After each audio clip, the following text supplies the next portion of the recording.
세율이 70% 60%짜리는 어마어마한 세율이잖아요. 이게 과세 받는다는 것은 남는 거 다 내야 되고 나중에 가산세까지 포함하면은 100%가 넘을 수도 있습니다. 오히려 세무사님들 전문가들도 이 유권해석을 정확히 못 보신 분들은 유권해석을 보신 다음에 깜짝 놀라세요. 이런 유권해석이 있던데 이게 맞냐고 저한테 확인 전화 오신 세무사님들도 많으세요. 그래서 이 유권해석 못 받다가 그대로 적용했다가 낭패를 당한 경우가 많이 있으니까요. 세무조사는 언제 할지 모릅니다.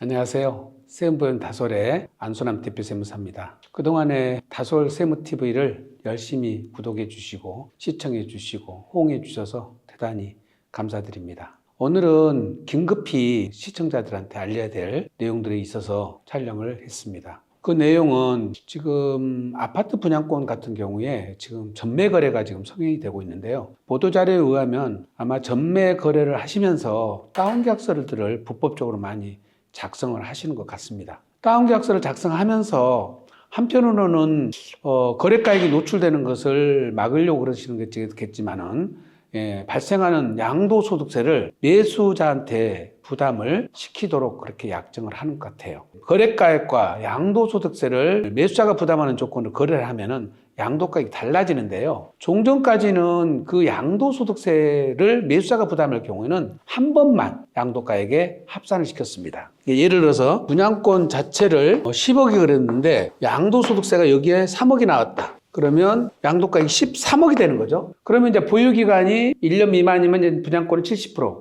1년 이상이면 60%인데 만약에 1년 이상이라 해서 60% 세율이 적용된다고 했을 경우 13억에 대해서 양도가액으로 잡아서 양도차익이 다시 계산된다는 뜻입니다. 그래서 한 번만 지금까지는 했었는데 올해 11월 7일 날 기획재정부에서 유권해석이 새로 나오기를 매수자가 양도세 13억에 대해서 세금이 또 예를 들어서 3억 5천이 나왔다. 그럼 5천이 더 추가되는 거죠. 그러면 13억 5천이 될 거고 또 5천만 원에 대해서 양도세를 또 물어준다 그러면 증가된 양도소득세만큼을 다 양도가액에 포함을 시키겠다는 겁니다. 이런 방식은 어떤 경우가 있었죠?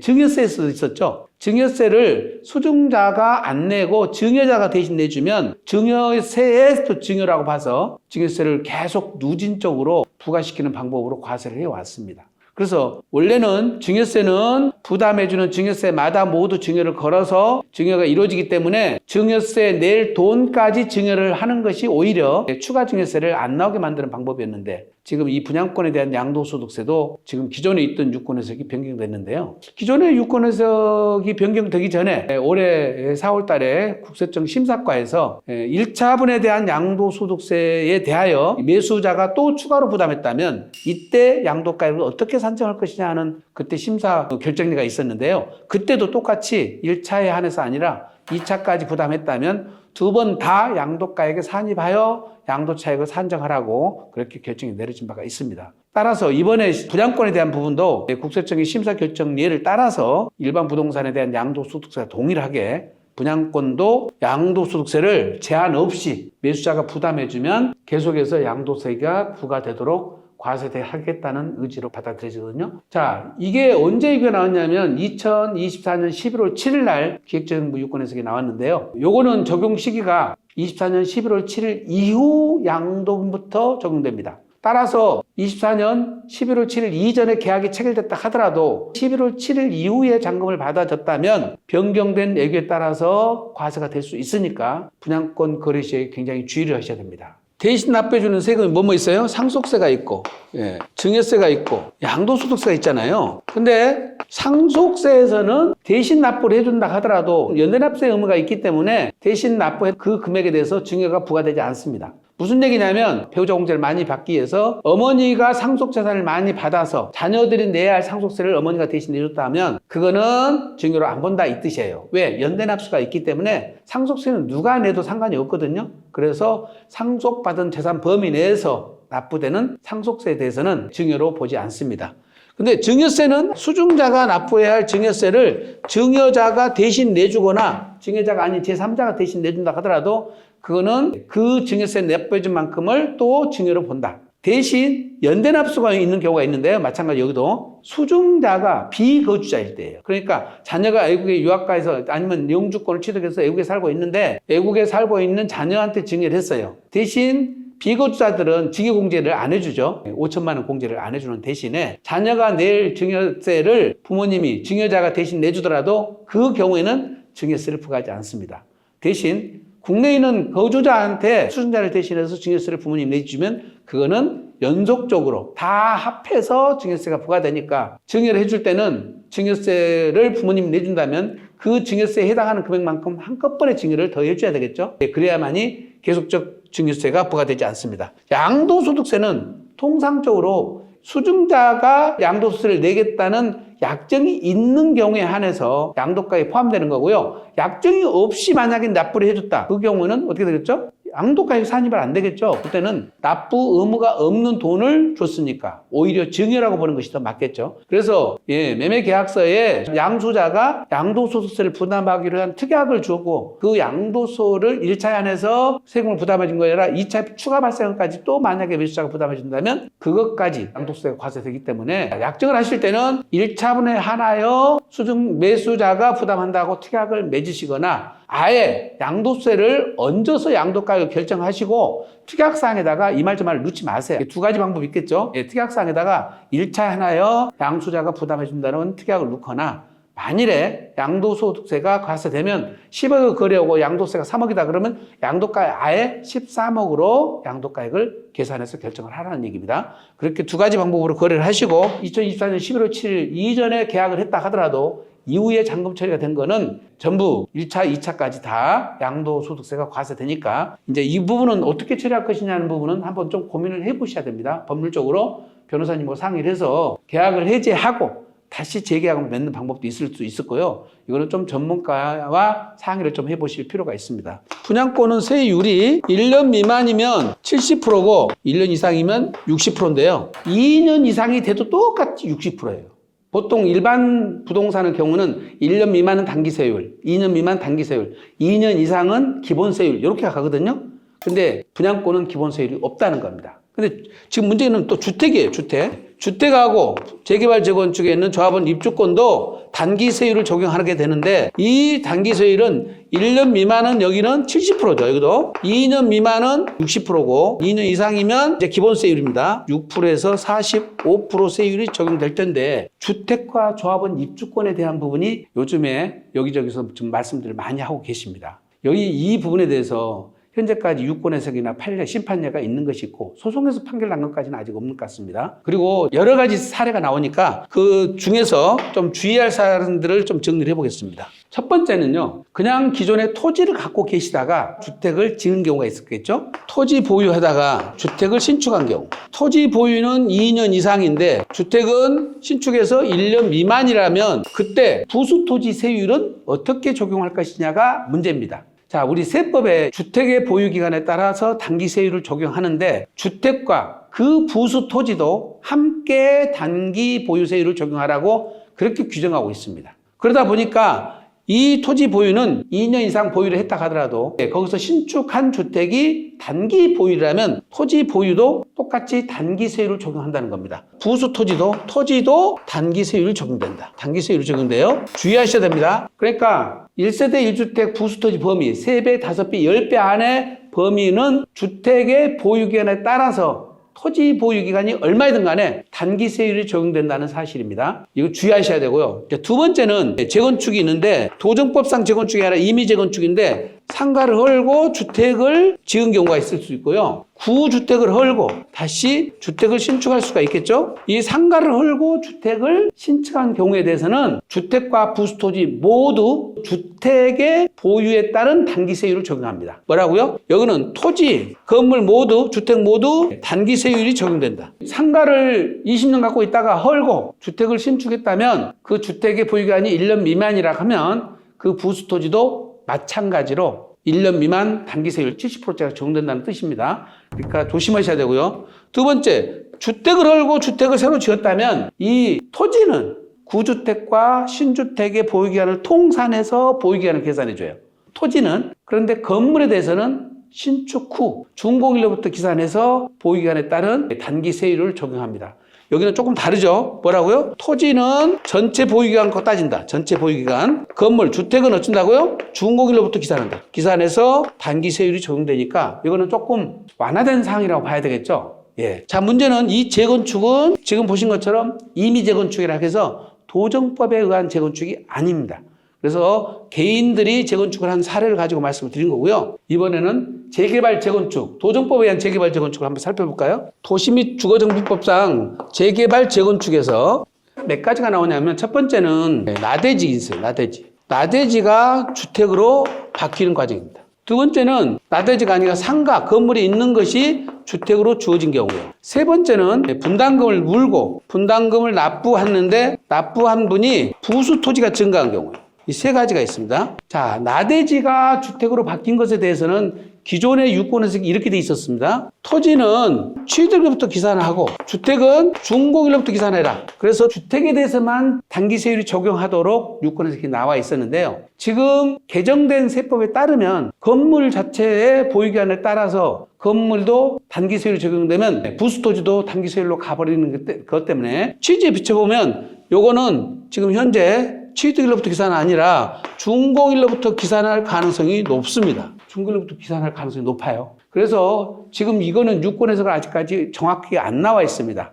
그러나 지금 나대지에다가 주택을 지어서 또는 상가를 멸실하고 주택을 지은 것에 보면다면은 나대지도 이거는 단기 세율로 적용될 가능성이 높기 때문에 웬만해서 지금 판단이 나올 때까지는 이게 재건축에서는 안 나오겠죠. 재개발에서 나오는 일입니다만은 기존 조합원이 나대지를 갖고 있다가 주택을 분양을 받아서 입주를 하신 분들은 준공 후 단기 보유하지 마시고 최소한 2년 보유 후 양도를 하시는 것이 확실합니다. 그래서 단기 보유를 하시려면 유권에서 나온 걸 보고 유권에서 확실히 보고 오셔야 됩니다. 상가가 주택으로 바뀐 건에 대해서는 유권에서 별도로 없었고요. 상가가 상가로 바뀌는 경우는 있었어요. 자, 상가가 조합으로 출자를 하고 상가로 다시 받았다면 자, 건물은 준공일로부터 기산하고 토지는 취득일로부터 기산하라. 이 유권에서도 있었고요. 이거는 환지로 보기 때문에 토지 건물 모두 당초 종점 부동산 취득일로 보라는 유권에서도 있어서 서로 달리 해석을 하고 있었어요. 근데 제가 개인적 견해를 보면 요 견해가 맞을 것 같아요.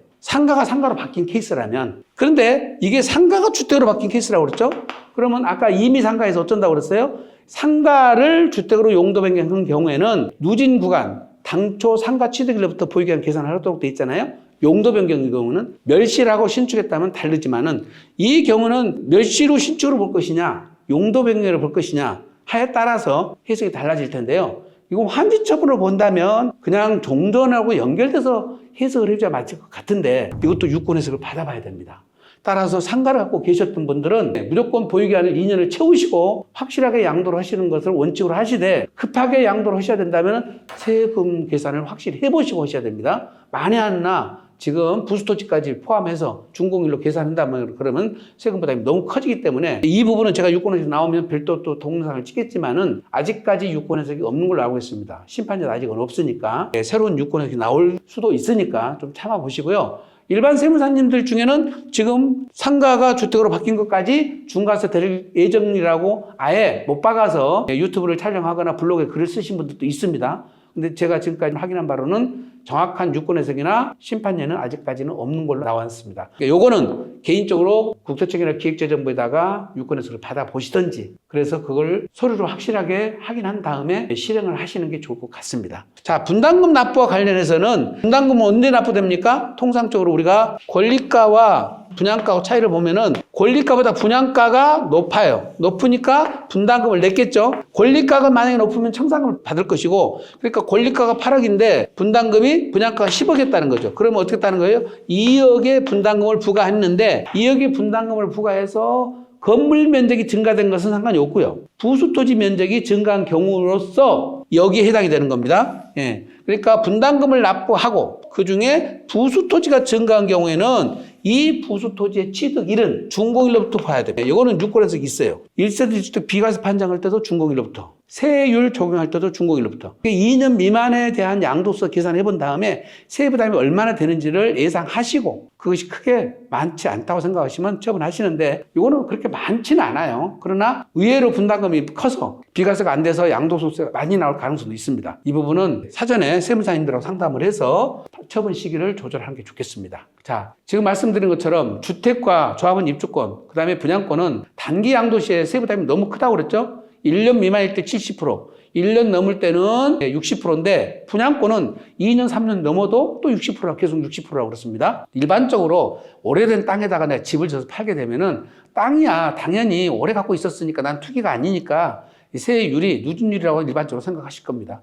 오히려 세무사님들 전문가들도 이 유권해석을 정확히 못 보신 분들은 당연히 그렇게 생각하시고요. 유권해석을 보신 다음에 깜짝 놀라세요. 이런 유권해석이 있던데 이게 맞냐고 저한테 확인 전화 오신 분 세무사님들도 많으세요. 그래서 이 유권해석 못 봤다가 충격받아가지고 놀라신 세무사님들도 많고 상담해 줄 때 당연히 부수토지는 종전 유권성은 그렇게 돼 있었으니까요. 종전 부수토지는 취득일로부터 양도일까지 보유기간에 따른 세율을 적용한다고 유권해석이 있어서 그거를 그대로 적용했다가 낭패를 당한 경우가 많이 있으니까요. 현재 유권해석이 있는 부분은 유권해석대로 해석을 하시고 없는 것도 보수적으로 일단 해석을 하신 다음에 웬만해서 내가 여유가 있으면 2년을 넘기시고 2년 안에 내가 꼭 팔아야 될 상황 같으면은 유권해석을 어디 받아가지고 판단을 하셔야만 될 것 같습니다. 한 가지 분양권에 관련된 거래들을 하실 때 피가 지금 한 5억이 붙었는데 너무 양도세가 많으니까 5억 붙어서 단기 양도 같으면 70%면 3억 5천. 1년 넘으면 60%니까 3억이 양도세잖아요. 그러면 세금이 너무 크니까 그거를 2억 정도 줄이고 매수자가 그 세금을 부담하는 조건으로 거래를 편법적으로 지금 하고 있어서 이 부분들이 지금 언론에 보도자료가 나가고 국세청도 이 부분을 다 지금 파악을 하고 있는 것 같습니다. 언제 투기조사가 집중적으로 더 갈지도 모르기 때문에 이렇게 불법적으로 부동산 거래를 하시면 안 되고요. 참으실 수 있다면 입주해서 준공일로부터 다시 2년 보유해서 정상적인 세율로 세부담을 내실 생각을 하시는 것이 절세의 지름길 같습니다. 그래서 한두 분이 거래해서 이렇게 통과됐다고 그래서 통과된 것이 아닙니다. 그거는 잠시 국세청에서 보류하고 있는 것이고 세무조사는 언제 할지 모릅니다. 그래서 너무 편안하게 그렇게 거래를 하시는 것은 상당히 위험하다.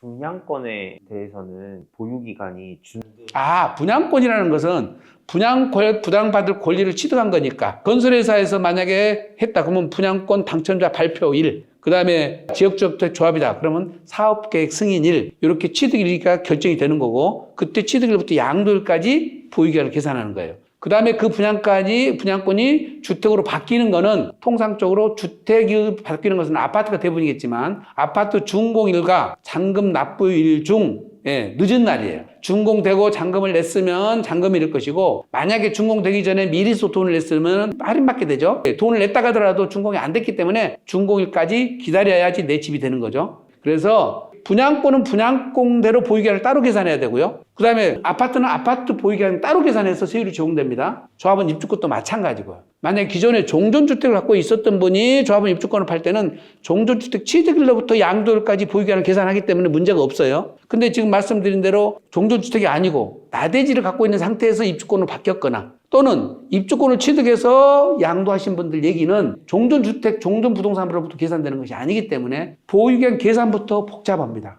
그래서 일반인들이 판단하지 마시고 꼭 전문가한테 상담하셔서 단기 보유 세율이 중과세가 적용되는지 안 되는지를 물건별로 취득일자별로 양도일자별로 각각 따져보셔야 돼요. 분양권을 만약 가지고 있으면 나중에 양도할 때 되게 보수적으로 판단하라고 하셔가지고 보유기간 계산을 어떻게 해야 되는? 그러니까 자산 종류별로 따로따로 하기 때문에 분양권을 내가 분양받아가지고 준공이 떨어지면은 분양받은 날로부터 계산되는 것이 아니라 분양권 상태의 보유기간 따로 계산하고 그 다음에 부동산이 된 상태의 보유기간 따로 계산하고 각각 이렇게 계산한다는 뜻이에요. 그 다음에 재개발 재건축은 다시 종전주택을 갖고 있다가 공사를 하고 또 완성됐을 때 이렇게 양도하는 경우도 있을 것이고 입주권을 취득해서 이렇게 양도하는 경우도 있을 것이고 그 다음에 입주권 취득해서 입주권을 양도하는 경우도 있기 때문에 보유기간 계산이 다 다르다는 거예요. 그래서 이거는 전문가 영역이니까 일반인들이 판단하시면 큰일 난다. 꼭 알아주셔야 됩니다. 어쨌든 최근에 나온 다주택자 중과세 규정은 지금 적용되지 않기 때문에 유예돼서 그렇게 큰 걱정거리는 아닙니다만은 지금 세율이 70% 60%짜리는 어마어마한 세율이잖아요. 이게 과세받는다는 것은 남는 거 다 내야 되고 나중에 가산세까지 포함하면은 100%가 넘을 수도 있습니다. 그래서 주택과 조합원 입주권, 분양권 거래는 반드시 사전에 전문가한테 상담 마치시고 리스크 체크를 충분히 하신 다음에 거래를 하시는 것이 지금 세금 폭탄을 피하는 길일 것 같습니다. 그래서 오늘 급하게 지금 분양권이 1차에 한해서 양도세 부과되는 것이 아니라 2차, 3차까지 다 합계돼서 양도세가 부과되니까 눈덩이처럼 불어날 수가 있습니다. 그래서 해소 방법은 어떻게 하라고 그랬습니까? 특약상으로 1차 한해서 양도세를 부담하는 걸로 특약을 정해서 그렇게 계약을 종결을 하셔야 되거나 아예 양도세를 포함하여 양도가격을 결정을 하시고 양도소득세 부담에 대한 부분은 특약상에 넣지 마시라는 거죠. 그래야만이 다시 눈덩이처럼 불어나는 효과를 차단할 수가 있습니다. 꼭 기억을 하시고 이걸 들으신 분들은 널리 좀 전파를 하셔서 피해가 없도록 하시길 바랍니다. 시청해 주셔서 감사드립니다.